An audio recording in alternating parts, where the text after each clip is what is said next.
నిజాయితీ అనే పదానికి చాలామందికి అర్థం కూడా తెలీదు ఈ రోజుల్లో. ఇలా ఎందుకంటున్నానో ఈపాటికే అర్థమై ఉంటుంది.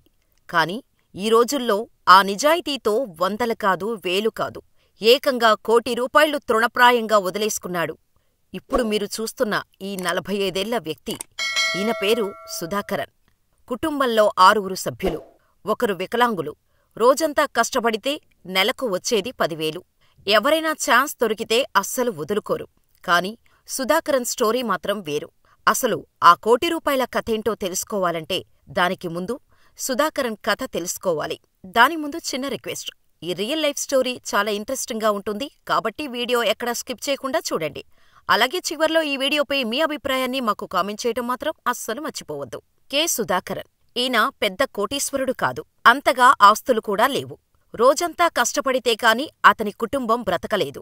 కేరళ రాష్ట్రంలోని కుంభంగాడ అనే చిన్న పట్టణంలో రోజూ కష్టపడి బ్రతికే సాధారణ వ్యక్తి ఈయన. చిన్న కొట్టు నడుపుతూ జీవనం కొనసాగిస్తున్నాడు. అతని కొట్టులో స్వీట్సు, కూల్డ్రింక్సు, జ్యూసులతో పాటు లాటరీ టికెట్లు అమ్ముతూ రోజూ సూర్యోదయం నుండి సూర్యాస్తమయం వరకు కష్టపడితే నెలకు అతను సంపాదించేది దాదాపు ₹10,000 మాత్రమే. అయితే కేరళలో లాటరీలతో ఇప్పటివరకు ఎంతోమంది జీవితాలు సెటిల్ అయ్యాయి. రీసెంట్గా వచ్చిన మా నాన్న సూపర్ హీరో సినిమాలో సైతం చూసే ఉంటారు. సెకండ్ హాఫ్ మొత్తం లాటరీ కోసమే నడుస్తోంది. అయితే అప్పుడప్పుడు సుధాకరన్ కొట్టుకు వచ్చే అశోకన్ అనే ఒక కస్టమర్ ఒకరోజు సుధాకరన్కి కాల్ చేసి తనకు 10 లాటరీ టికెట్లు కావాలని, ఆ 10 టికెట్లు తనకోసం ఉంచమని, వాటికి కొట్టు దగ్గరకు వచ్చినప్పుడు డబ్బు చెల్లిస్తానని చెప్పాడు.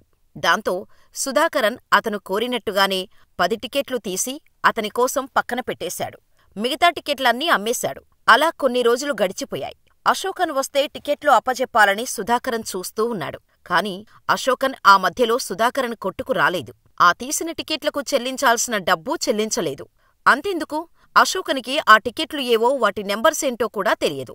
అలా రోజులు గడిచిపోయాయి. మొత్తానికి లాటరీ డ్రా టైం రానే వచ్చింది. అయితే లక్కీ డ్రాలో సుధాకరన్ అశోకన్ కోసం తీసిపెట్టిన ఆ 10 టికెట్ల సీరియల్ నెంబర్ చూశాడు. ఆ 10లోనే ఒక టికెట్కి లాటరీ తగిలింది. అది కూడా మొదటి బహుమతి ఏకంగా ₹1,00,00,000. సాధారణంగా సుధాకరన్ ప్లేసులో ఎవరున్నా ఆ టికెట్టుకు తగిలిన లాటరీ తనదేనని చెప్పి లాటరీ డబ్బులు తీసుకోవచ్చు. అందులోనూ సుధాకరన్ అంత కష్టపడి జీవనం గడుపుతున్న వ్యక్తి.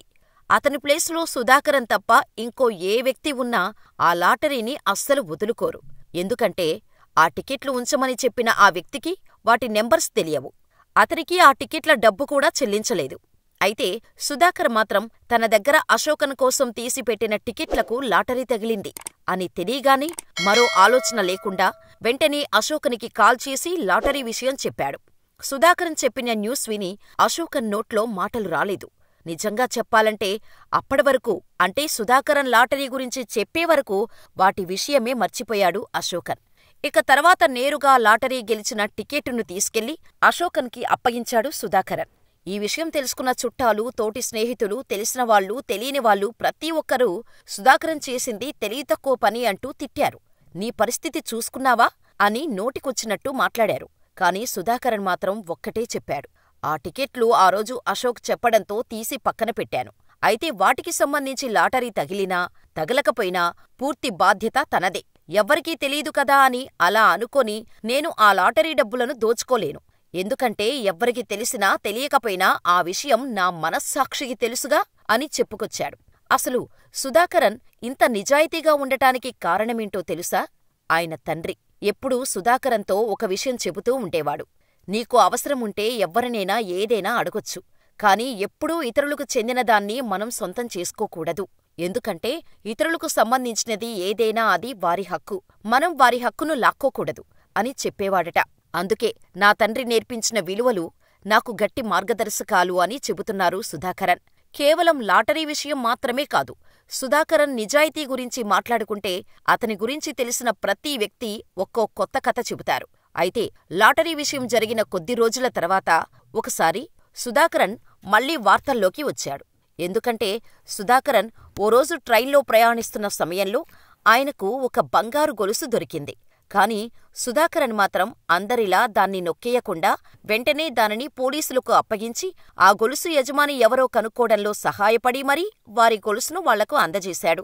సుధాకరన్ కుటుంబంలో 6గురు ఉంటారు. అతని షాపు మాత్రమే వాళ్ళందరికీ జీవనాధారం. అంతేకాదు, ఆయనకు ఒక అంగవైకల్యం ఉన్న కుమార్తె కూడా ఉంది. ప్రతిరోజూ ఉదయం 4:30కే లేచి 2 గంటల రైలు ప్రయాణం చేసి కోహంగాడ్కు చేరుకొని దినచర్య ప్రారంభిస్తాడు సుధాకరన్. అలాంటి కష్టాలను ఎదుర్కొంటూ జీవితం గడుపుతూ కూడా అతను ఎప్పుడూ నిజాయితీని, నైతికతను వదులుకోలేదు. ఒకవేళ నిజంగా అతని స్థానంలో మీరే ఉంటే ఏం చేస్తారు? ఆ ₹1,00,00,000 ట్రైన్లో దొరికిన గొలుసు నొక్కేస్తారా? లేక సుధాకరన్లా ఆలోచించి తిరిగి ఇచ్చేస్తారా? మాకు కామెంట్ చేయండి. అయితే సుధాకరన్ ఆస్తులు ఎక్కువగా సంపాదించుకోవటం కంటే మంచి చేయటం, చెడుని దూరం పెట్టడం ముఖ్యమని, అదే ఒక సంతోషకరమైన, అర్థవంతమైన జీవితం గడపడానికి మార్గమని చెబుతుంటాడు. నిజంగా సుధాకరన్ లాంటి వారిని మీ జీవితంలో ఎప్పుడైనా చూశారా? ఒక్కరినైనా చూశారా? లేక ఫ్యూచర్లో అయినా చూస్తాను అనుకుంటున్నారా? మాకు కామెంట్ చేయండి. ఇలాంటి వ్యక్తుల కథలే మనకు మానవత్వంపై విశ్వాసం పోకుండా కాపాడుకుంటూ వస్తున్నాయి. ఇకపై తెలుసుకున్న వాళ్లకు నిజాయితీగా ప్రతీకగా సుధాకరన్ వాళ్ల మనసులో నిలిచిపోతాడు అని చెప్పడంలో సందేహమే అక్కర్లేదు. మరి మీరేమంటారు? ఇది అసలు సిసలు నిజాయితీపరుడైన సుధాకరన్ స్టోరీ. మరి ఈ వీడియో మీకెలా అనిపించిందో మాకు కామెంట్ చేసి, మరిన్ని ఇలాంటి రియల్ లైఫ్ ఇన్స్పైరింగ్ స్టోరీస్ కోసం మన ఛానల్ని వెంటనే సబ్స్క్రైబ్ చేసుకుని పక్కనే ఉన్న బెల్ ఐకాన్ కొట్టేసి నోటిఫికేషన్ ఆన్లో పెట్టుకోండి. మరో అద్భుతమైన వ్యక్తి కథతో మళ్ళీ కలుద్దాం. ఈ వీడియో చివరి వరకు చూసినందుకు కృతజ్ఞతలు.